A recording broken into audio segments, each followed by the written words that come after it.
Gimana kabarnya kita hari ini? Luar biasa baik. Oke, luar biasa baik. Tadi itu bahagia hari ini ya. Kan habis upacara bendera. Oh, begitu. Semangat. Jadi setelah upacara semangat Bu. Iya. Nasionalisnya tinggi di kita ya. Lengkap di hari Senin. Oh, mantap. Oke, jadi untuk hari ini kita akan melaksanakan percakapan pra-observasi Bu ya. Nanti kan saya akan melakukan supervisi ke Ibu. Nah, sebentar kita pra-observasi dulu. Mungkin ada beberapa pertanyaan yang akan saya tanyakan dulu bentar ya. Nah, adapun tujuan supervisi yang saya akan lakukan yang pertama adalah untuk mengetahui dan mengevaluasi jalannya proses pembelajaran yang Ibu lakukan. Oke, jadi untuk mengetahui, mengevaluasi dan proses jalan Ibu nanti di pembelajaran. Terus nanti kita melakukan percakapan pra-observasi sebagai persiapan awal Ibu sebelum melaksanakan pembelajaran. Nah, ini merupakan persiapan awal Ibu sebelum Ibu melakukan nanti pembelajaran Bu ya, sebelum saya melakukan supervisi ke Ibu. Nah, adapun beberapa pertanyaan yang mungkin saya tanyakan. Yang pertama nanti apa nih kira-kira tujuan pembelajaran Ibu akan lakukan nanti di pembelajaran? Ya, jadi untuk tujuan pembelajaran di sini melalui kegiatan membaca, menyimak YouTube dan juga kegiatan praktek langsung itu bersama dengan kelompok. Jadi peserta didik ini diharapkan mampu membuat program dengan kondisi percabangan if dan if else dengan benar sesuai dengan materi yang akan saya bawakan nanti itu tentang materi if dan if else. Oh, jadi ini siswa mampu membuat apa? Membuat kode program. Oh, kode program, jadi buat program coding misalnya Bu ya. Ya. Jadi diharapkan siswa mampu membuat itu Bu ya. Terus ahlinya atau bagaimana aspek yang Ibu mau kembangkan nanti? Sejauh mana aspek itu yang Ibu mau kembangkan? Untuk pembelajaran di kelas 11, jadi untuk informatika kelas 11 ini ada aspek yang mau saya kembangkan itu di bidang mereka berkolaborasi dan problem solving. Jadi nantinya akan saya berikan sebuah permasalahan dalam LKPD dalam bentuk kelompok. Jadi mereka nanti berdiskusi bersama dengan kelompoknya mencari solusi sehingga mampu nanti dituangkan dalam kode program seperti itu. Sehingga dari aspek berpikir kritis, berkolaborasi dan juga memecahkan masalah itu diharapkan siswa tersebut ke depannya menjadi lebih tanggap terhadap permasalahan yang ada di kehidupan sehari-hari dan berusaha untuk mencarikan solusi yang nantinya mereka bisa tuangkan dalam sebuah aplikasi atau program sederhana. Jadi Ibu menggunakan aspek yang dikembangkan di berpikir kritisnya itu ya, sehingga ada masalah yang menyelesaikan bersama-sama dengan kelompoknya itu. Oke, bagus sekali Bu. Nah, saya ingin mendengar rancangan yang akan Ibu terapkan, entah dari model, strategi pembelajaran, atau metodenya saja. Oke, jadi untuk model pembelajaran di sini saya menggunakan problem based learning karena sesuai dengan tadi aspek yang mau saya kembangkan itu adalah aspek problem solvingnya. Jadi saya menggunakan model problem based learning, kemudian menggunakan strategi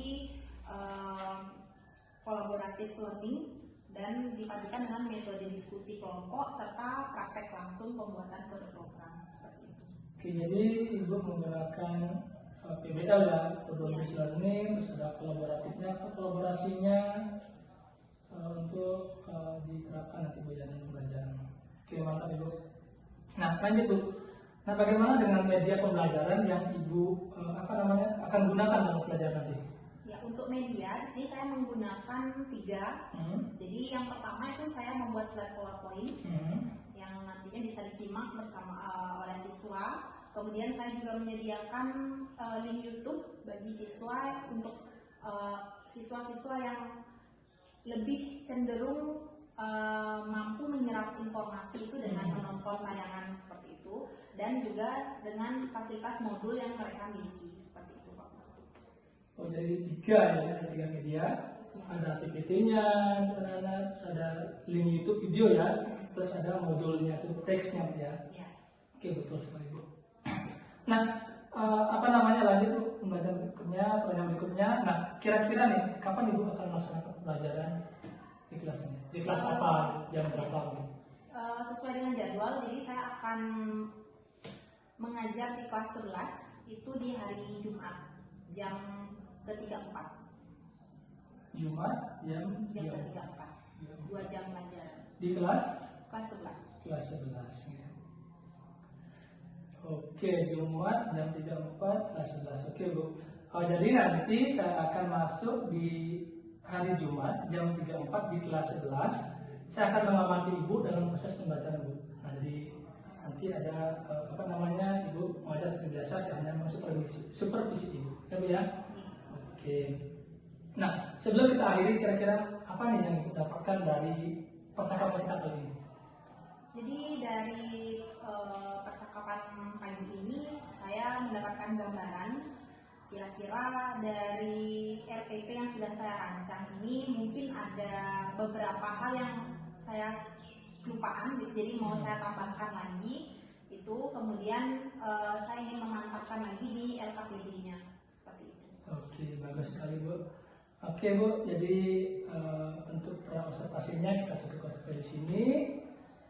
Nanti masih ada percakapan atau kita ngobrol setelah observasi, Bu, setelah supervisi. Nah, itu nanti bersama pengajar praktek saya. Jadi mungkin 2 minggu lagi, Bu, yang di pendampingan di Peduli 5, Bu ya. Nah, untuk hari ini cukup, sekian sampai di sini. Saya sampaikan terima kasih. Kalau ada perkataan yang salah, mohon maaf, Bu ya. Selamat pagi.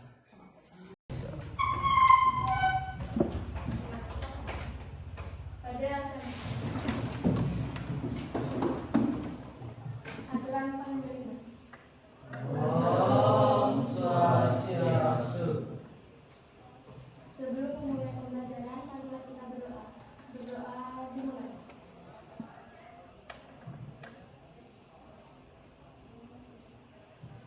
Berdoa selesai. Silakan duduk. Selamat pagi anak-anak. Bagaimana kabarnya? Ada yang sakit? Sudah makan semuanya? Oke. Sebelumnya Ibu akan mengecek kehadiran kalian dulu. Apakah ada hari ini siswa yang izin atau sakit? Ada ketua kelas? Ada satu orang. Satu orang. Siapa? Agak dekat. Pak izin.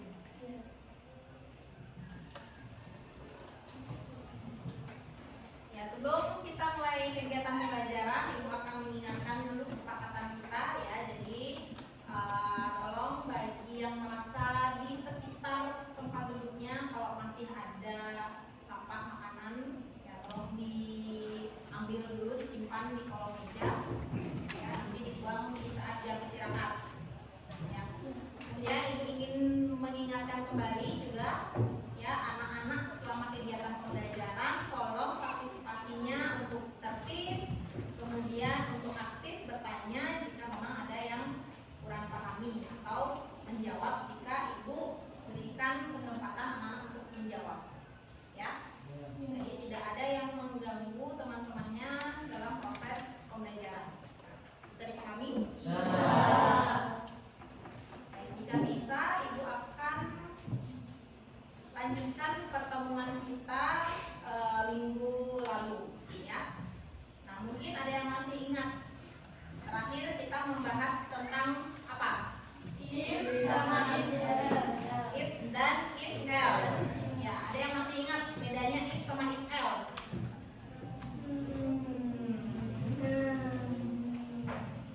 If dan if else. Oke, ini dia. Kalau untuk if itu hanya satu kejadian yang dimana program akan mengeluarkan satu kejadian yang Dieksekusi oleh program. Ya. sedangkan if else mengeluarkan dua kejadian yang dimana yang satu bernilai benar dan satu yang salah,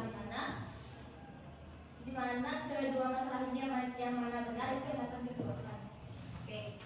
Ya, jadi sudah mendekati ya jawaban dari Widya. Nah, hari ini Ibu akan menjelaskan kembali dengan satu tambahan materi, yaitu if else if. Ya, jadi kemarin itu kita udah belajar tentang materi if, kita belajar if else. Nah, yang terakhir itu ada if else if. Ya. Ya, mulai bingung kira-kira? Ya. Ya. Oke, perhatikan dulu ke depan. Ya. Nah, pada pertemuan hari ini ya, jadi tujuan dari kita melakukan pembelajaran hari ini, tatap muka hari ini adalah anak-anak nanti diharapkan mampu untuk membuat program, ya, membuat kode program yang menampilkan if dan if else atau menggunakan kondisi if else dan else if, ya, nanti melalui kegiatan praktek, diskusi bersama dengan kelompok atau dengan menonton tayangan YouTube seperti itu, ya. Nah, perhatikan dulu kode program di depan. Saya punya kode program seperti ini. Kira-kira hasil yang akan dikeluarkan itu seperti apa? Nah, jadi kan waktu minggu lalu kita udah belajar materi if dan if else. Ya, ini menggunakan if else, dan ini terakhir ada else if-nya. Nah, saya tanya, kira-kira output dari program ini seperti apa? Ini mirip dengan PR yang kalian kumpulkan. Seperti apa? Azeti? Outputnya itu bakalan menerima pilihan ekstrakurikuler, terus nanti disuruh memilih antara 1 sampai sekian banyaknya pilihan ekstrakurikuler. Oke, jadi pada program ini nantinya akan menampilkan user diminta untuk mengetikkan nama, kemudian memilih jenis ekstrakurikuler yang diminati dengan memasukkan angka 1, 2, 3, 4, atau 5 sesuai dengan pilihan ekstranya, dan program akan menyimpulkan. Ya, seperti itu ya. Oke, kita coba.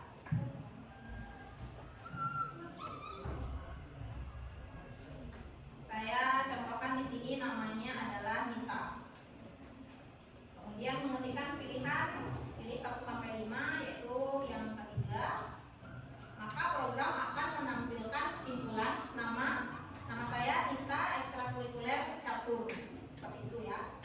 Oke, ini mirip dengan tugas yang kalian setorkan pada ibu di pertemuan terakhir. Nah, tentunya anak-anak semua ya, dalam kehidupan sehari-hari kita pasti pernah mengalami kondisi percabangan. Pernah dengar ya kondisi percabangan ya?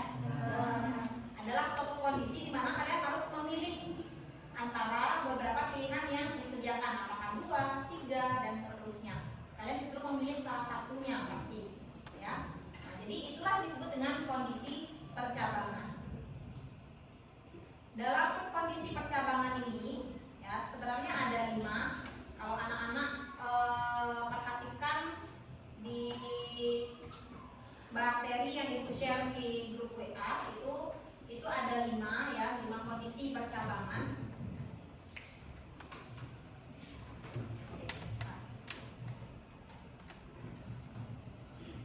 Apa saja kondisi percabangan itu? Coba dibaca bahan bacaannya. Di sana tertulis ada 5. Ada 5 kondisi. Apa aja? Yang pertama yaitu kondisi if dengan 1 kondisi dan 1 pernyataan. Yang kedua kondisi if dengan 1 kondisi dan 2 pernyataan. Yang ketiga kondisi if dengan 2 kondisi. Yang keempat kondisi if sampai else. Dan yang kelima kondisi if else if. Oke, jadi kondisi percabangan itu ada 5, tapi secara umum ya, ibu ini kan mirip ya, 1, 2, 3 ini mirip ya, adalah kondisi if. Jadi ibu jadikan 1 kondisi if, kemudian kondisi if else, dan kondisi if else if. Seperti itu, bukan if sampai else ya, tapi if else if. Seperti itu. Nah, jadi dari 3 model percabangan seperti ini ya, ada kondisi percabangan if yang menggunakan 1 kondisi seperti yang dijelaskan oleh media tadi. Jika hujan, maka hari ini tidak upacara bendera. Itu 1 kondisi. Atau ada juga if dengan 2 kondisi. Jika hujan, maka tidak upacara bendera, atau jika hujan, maka anak-anak upacara di dalam ruangan. Ya, itu kondisinya tetap 1, sama-sama hujan. Ya.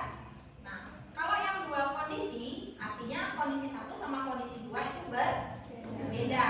Ya, kalau yang bendera. Else-nya berarti if tidak hujan. Kalau tidak hujan berarti apa? Maka upacara tetap dilaksanakan. Itu yang menggunakan else. Ya.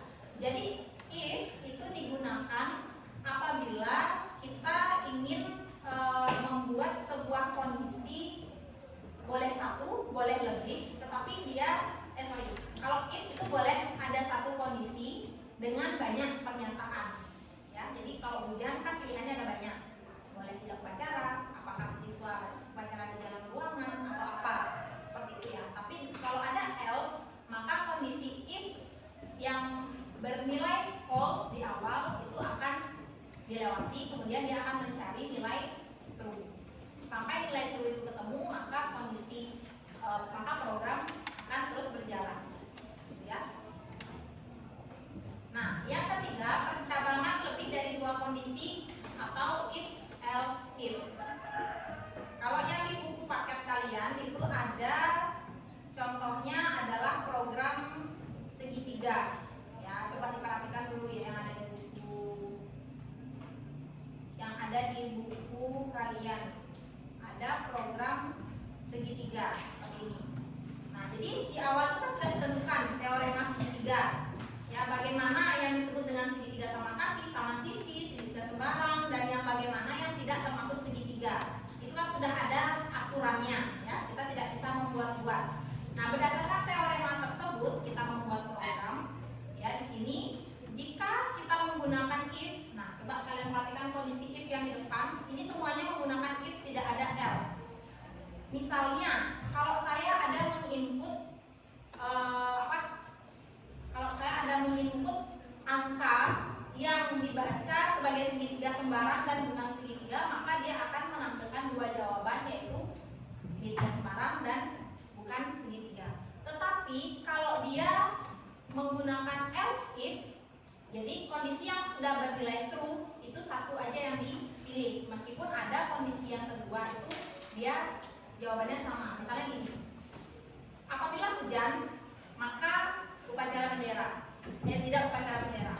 Terus kalau menggunakan if lagi, apabila hujan maka siswa upacara di dalam kelas, maka hasilnya adalah apabila hujan siswa akan tidak upacara bendera dan upacara bendera dilaksanakan di dalam ruangan, seperti itu. Tetapi jika menggunakan else, ya, jika hujan maka siswa tidak upacara bendera, else apa kondisi yang kedua, walaupun sama-sama hujan, tapi ketika sudah dibaca satu kondisi saja dan dia bernilai true, maka kondisi berikutnya akan diabaikan, seperti itu ya. Nah, untuk lebih jelasnya anak-anak, ibu akan membagikan LKPD untuk anak-anak. Jadi LKPD tersebut ibu akan share di WA group. Sebelumnya anak-anak silakan ya, sudah dengar programnya. Di sini yang perlu ditambahkan adalah agar sesuai dengan yang diminta pada LKPD. Yang pertama itu apa? Menyebutkan nama kelompok di awal. Itu belum ya. Jadi tolong itu nanti dilengkapi lagi. Nah, untuk kelompok yang belum selesai programnya atau yang masih error ya, kalau ketika sudah selesai silakan dikirimkan ke WA group. Kita akan lanjutkan presentasinya di minggu depan ya. Nah, berdasarkan tadi presentasi Anggun ya, kelompok Anggun. Jadi di sini ibu berikan komentar sedikit ya dari presentasi tadi. Ketika kelompok selanjutnya presentasi, nah ini tak usah dibaca si out kecil-kecil, titik 2 dan seterusnya. Kalian baca langsung si out, ketikkan pilihan jenis kelamin ini, kemudian si in pilihan JK, atau kalian bisa menjelaskan dengan ketika user diminta untuk mengetikkan pilihan jenis kelamin ya, maka jawaban 1 atau 2 itu akan disimpan dengan perintah si in pada variabel JK. Itu akan lebih mudah dipahami oleh temannya daripada kalian menjelaskan dengan si in pilihan agama ya, hanya membaca kode program saja ya. Jadi presentasikan bagaimana kalian membuat program ini, bagaimana maksud program ini, itu yang disampaikan ke temannya, sehingga teman yang belum paham itu dia mengerti apa fungsi dari si in ini ya, kenapa si in pilihan agama ya.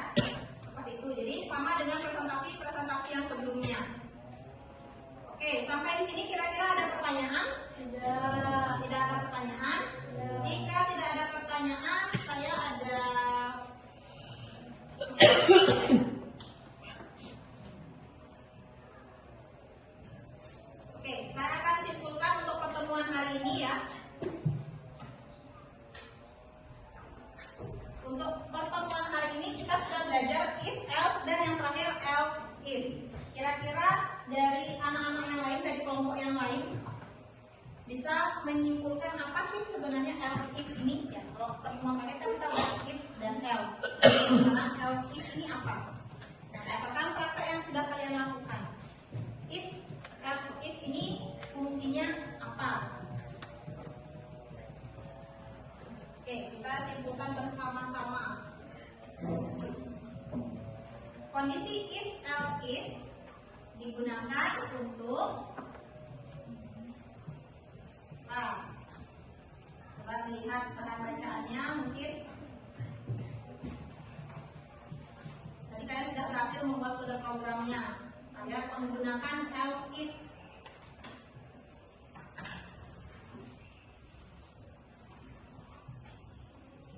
Ada yang bisa? Ada yang bisa menyimpulkan materi pertemuan kali ini?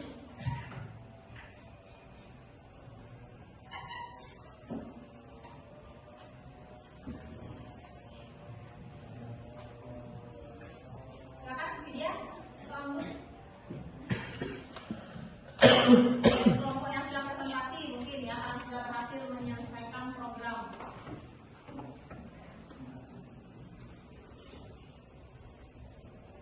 Silakan. Satu orang.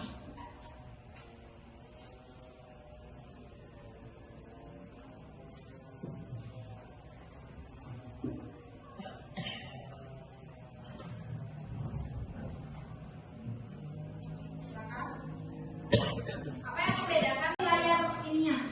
Kalian boleh berdiri sebelah kiri aja, sebelah kiri semua. Oke.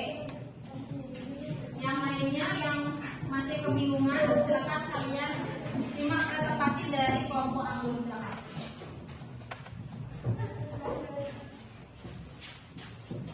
Om Swastiastu. Selamat siang semua. Semangat pagi. Luar biasa, tetap semangat merdeka. Baik. Dirinya kami di sini akan mempresentasikan hasil diskusi kami. Sebelum itu izinkan kami untuk memperkenalkan diri. Perkenalkan, nama saya Wayan Anggun. Perkenalkan, saya Nimani Pasar. Saya Nikada Oliani Talini.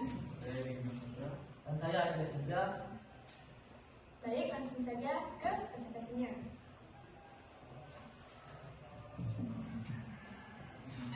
Yang pertama yaitu kita buka web online GDD, lalu kita ubah bahasanya menjadi C++, sehingga ininya berubah. Kemudian setelah tanda kurawa buka kurawa, kita masukkan string nama, jenis kelamin dan agama. Lalu integer, pilihan jenis kelamin, ingat tidak ada spasi dalam variabel, kita gunakan tanda strip. Ya. Terus koma, pilihan underscore agama. Ingat akhirnya menggunakan titik koma. Kemudian untuk menampilkan pilihan jenis kelamin dan pilihan agama, kita harus membuat cout kecil-kecil dalam cout pilihan jenis kelamin, terus NL. Ingat titik komanya di akhir. Sama seperti selanjutnya. Kemudian kita masuk ke if else-nya. Tapi sebelum itu kita harus membuat cout sama in-nya. Yang sama cout-nya ketika nama, kemudian nya ketika nama. Terus cout yang kedua yaitu ketika pilihan jenis kelamin 1 atau 2. Nya pilihan underscore jenis kelamin titik koma. Sama kayak ini. Terus kita masuk ke if-nya. Nah, dalam if-nya kita masukkan pilihan jenis kelamin. Namanya sebenarnya 1. Buka bawah, jenis kelamin sama dengan laki-laki. Tutup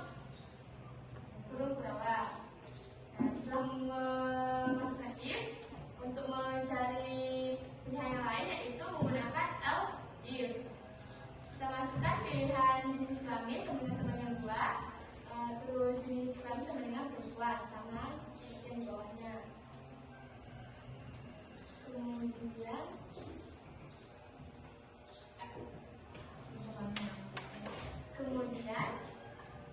si out NL nanti akan setelah membuat program ini hasilnya akan menjadi nama saya, ketikkan nama, terus agama saya, tinggal ketikkan agamanya, dan saya seorang, ketikkan jenis kelaminnya. Oke, coba dalam programnya supaya terbayang teman-teman ya. Kita jalankan ya. Nah, kita lihat atas dulu. Nah, seperti ini. Jadi sudah kita buat dengan jenis kelaminnya. Yang pertama laki-laki, yang kedua perempuan, yang pilihan agamanya, yang pertama Hindu, yang kedua Islam, dan yang ketiga Buddha, yang kelima Kristen, dan yang keempat Buddha, yang kelima Kristen, maaf ya, agak error. Saya yang buat. Terus yang kelima Katolik, dan yang keenam Konghucu. Di sini seperti yang sudah kita masukkan tadi, kita disuruh memasukkan nama kita. Sini saya menggunakan namanya Aulia.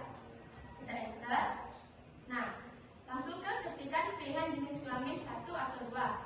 Kita pilihkan Aulia perempuan. Jadi kita masukkan 1. Oh ya? Bawah.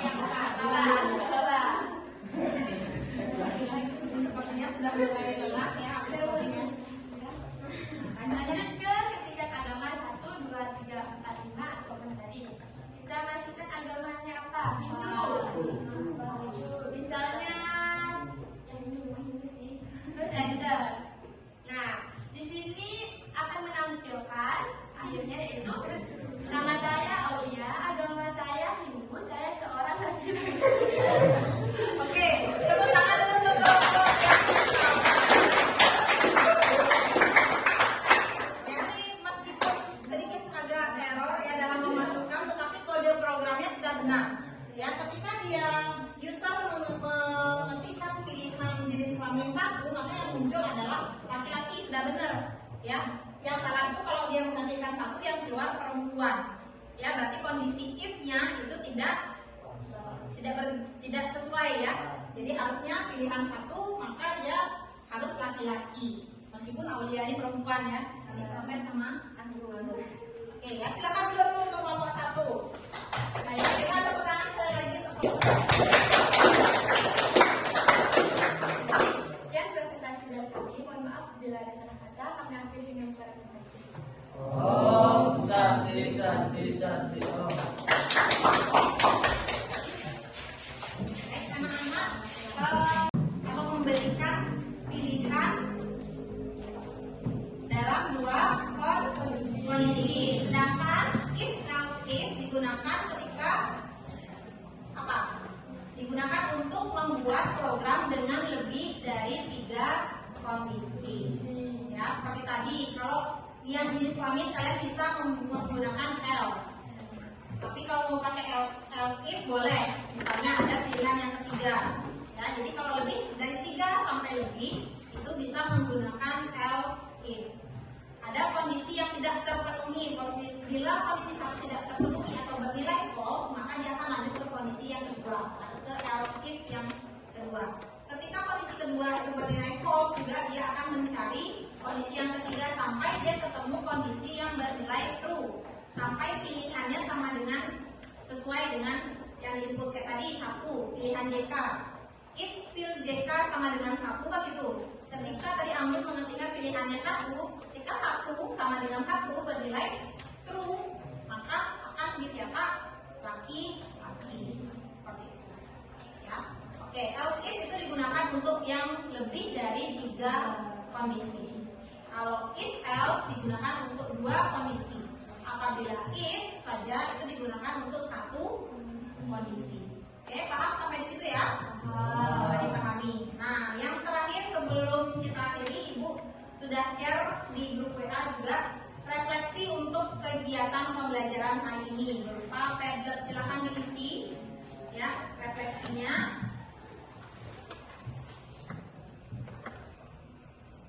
Oke, sambil anak-anak mengisi refleksi ya, karena waktunya juga sudah habis. Nah, kita tadi sudah menyimpulkan bersama pembelajaran hari ini mengenai if else, dan else if.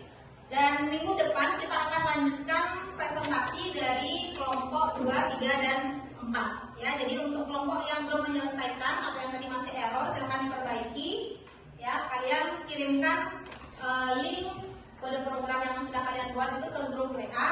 Kita akan bahas di pertemuan berikutnya. Oke? Ada pertanyaan sampai di sini? Tidak? Sudah cukup jelas? Sudah cukup jelas. Baik, terima kasih untuk anak-anak semuanya sudah mengikuti pembelajaran dengan tertib. Ibu akhiri pertemuan kita hari ini dengan doa. Silakan berdoa menurut kepercayaan masing-masing. Berdoa dimulai.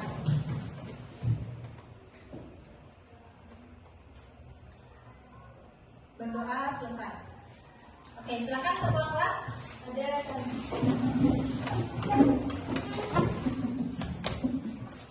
Aturan Paramisari.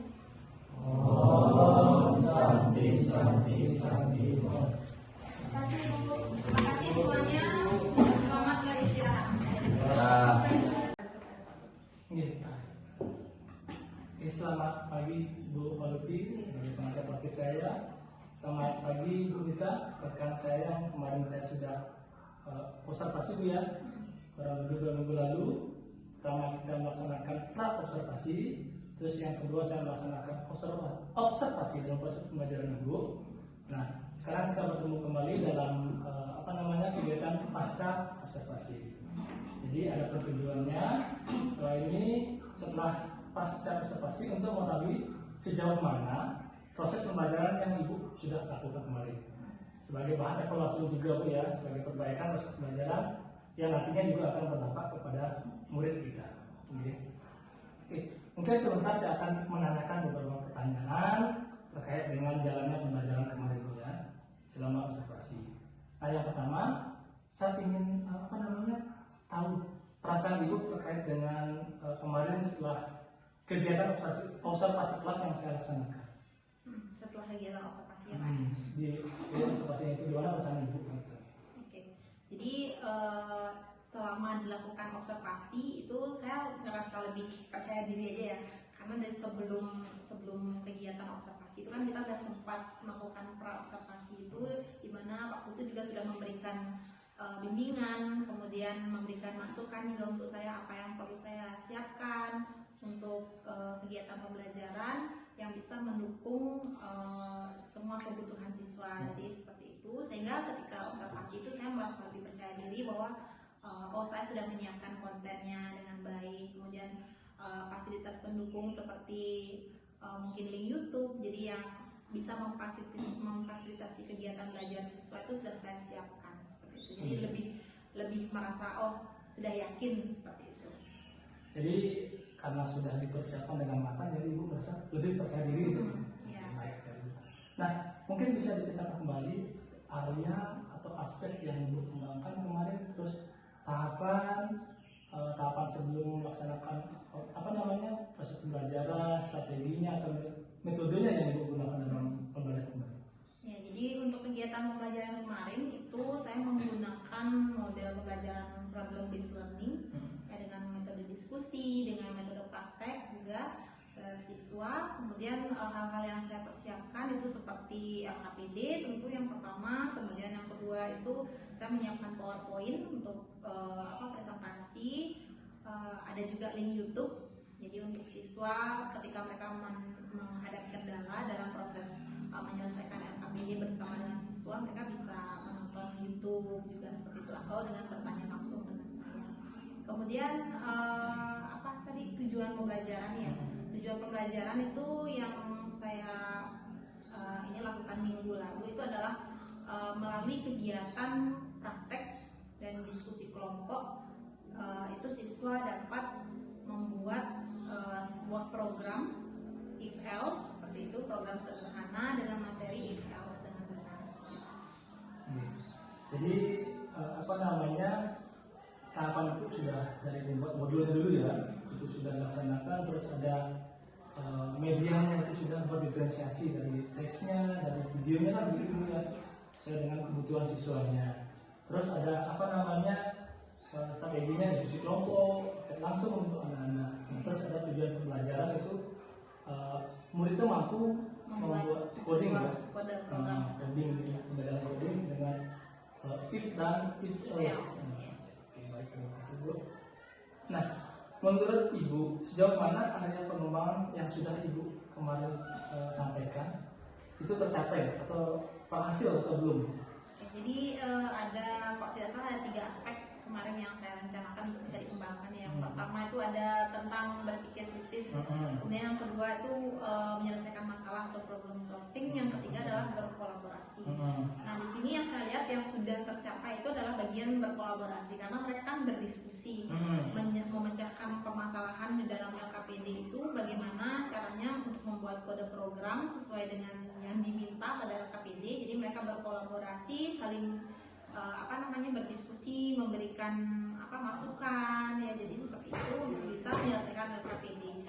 Kemudian berpikir kritis mungkin kalau saya kasih rentang 1 sampai 10 ya, kurang lebih di 7-8 mungkin ya, karena ini dari kegiatan pembelajaran itu ada, kalau tidak salah ada 4 kelompok. Jadi satu kelompok itu sudah berhasil mempresentasikan hal itu juga seperti itu, dan 3 lainnya ini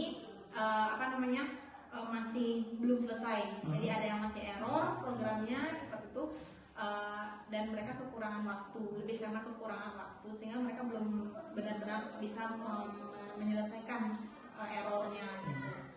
Itu kemudian berpikir kritis ya, dari LKPD, dari permasalahan yang ada di situ, kemudian mereka mencarikan solusinya. Saya pikir mereka sudah berusaha untuk bisa mengasah kemampuan berpikir kritis tersebut. Jadi dari 3 aspek itu sudah secara keseluruhan, walaupun belum maksimal sudah tercapai kan gitu ya. Karena dalam berdifferensiasi itu sebenarnya kemampuan anak integrasi kita bisa memaksa harus mencapai level 10 kan begitu ya. Nah, menurut Ibu dalam proses pembelajaran kemarin, apa sih hambatan atau kekurangan dalam kegiatan pembelajaran kemarin? Ya, jadi kalau hambatan banyak sih Pak ya. Jadi baik dari saya sendiri ya, dari fasilitas, kemudian dari waktu juga. Dari yang pertama tuh dari waktu tuh. Jadi mereka kekurangan waktu untuk menyelesaikan kode program yang diminta. Tetapi mungkin di satu sisi juga untuk rentang waktu itu saya lihat berdasarkan pengalaman kemarin mereka menyelesaikan tuh hanya satu kelompok yang berhasil selesai dan presentasi itu, berarti selain dari waktu sepertinya saya juga kurang memberikan permasalahan itu mungkin agak kompleks, sehingga mereka yang kekurangan waktu harusnya saya sederhanakan lebih sedikit begitu, sehingga semua kelompok itu bisa menyelesaikan. Karena buktinya satu kelompok bisa, harusnya 3 ini ya setidaknya juga mereka mampu lah gitu. Jadi dari situ mungkin yang menjadi kendala, di samping juga ya itu tadi kemampuan siswa kan berbeda-beda. Jadi seperti itu, walaupun sudah diupayakan dalam kelompok itu sudah yang heterogen seperti itu, sehingga di masing-masing kelompok tuh ada siswa yang memiliki kemampuan coding yang baik seperti itu, sehingga bisa menuntun teman-teman. Oke. Jadi yang hambatan kekurangannya itu pertama adalah waktu yang terlebih. Terus yang kedua saya tangkap itu mengenai kurang sederhana permasalahannya. Iya. Terlalu kompleks itu menurut Ibu kan begitu. Untuk problem based learning sepertinya itu terlalu kompleks ya. Kompleks. Lebih ke project mungkin lebih ini gitu. Terus mungkin lagi satu mungkin menurut saya perangkatnya kurang memadai dari sini. Nah, kira-kira untuk menangani hambatan itu, permasalahan kekurangan itu bagaimana solusinya ke depan? Kalau dari saya sendiri ya berarti lebih ke melihat pengalaman kemarin, saya belajar untuk lebih teliti dan menyusun modul untuk kegiatan pembelajaran berikutnya, dimana waktu yang saya miliki itu 3 jam pelajaran. Bagaimana saya bisa memaksimalkan waktu 3 jam pelajaran untuk pengelolaan kelas, untuk memberikan materi, kemudian untuk mengasah kemampuan siswa itu dalam menyelesaikan permasalahan seperti itu, dan memilih tentunya model dan strategi yang saya gunakan. Jadi memilih strategi dan model yang tepat untuk anak-anak ini kan, sehingga lebih berjalan dengan baik. Nah, harapan Ibu ke depannya seperti apa? Harapan harapannya untuk diri saya sendiri itu tentunya saya bisa lebih baik lagi dalam menyiapkan media dalam mempersiapkan kegiatan pembelajaran untuk siswa. Kemudian harapan saya dari segi siswa itu mereka memiliki motivasi dari dalam diri sehingga tidak melulu hanya di jam pelajaran informatika baru mereka belajar, tapi bagaimana mereka menyiapkan diri H-1 minimal ya. Jadi kemarinnya mereka belajar dapat informatika sehingga mereka ada motivasi dari dalam diri untuk mempersiapkan diri untuk besok belajar. Benar sekali ya. Jadi persiapan dari anaknya itu penting sebenarnya, sehingga kita dalam proses pembelajaran kita lebih anak udah siap, persiapan siswa dalam proses pembelajaran. Jadi sehingga kita ketika mereview tuh tidak dari nol lagi. Iya. Oke. Jadi kalau untuk hari ini demikian saja yang dapat saya kita percakapan obrolkan. Nah, kita mungkin saya nanti mau dengar bagaimana kelanjutan dari harapan ibu, dari kekurangan ibu, bagaimana sejauh mana ibu bisa memberikannya. Nah, mungkin untuk sekarang saya berikan waktu kepada pengajar paket saya untuk memberikan umpan balik terkait dengan coaching SL. Terima kasih banyak kepada Pak Putu selaku CGP dan Bu Nita selaku rekan kerja yang diajak untuk melakukan supervisi coaching dan supervisi akademik ya Pak. Saya ucapkan terima kasih banyak Bapak sudah mengikuti langkah-langkah yang ada ya sesuai dengan aturan.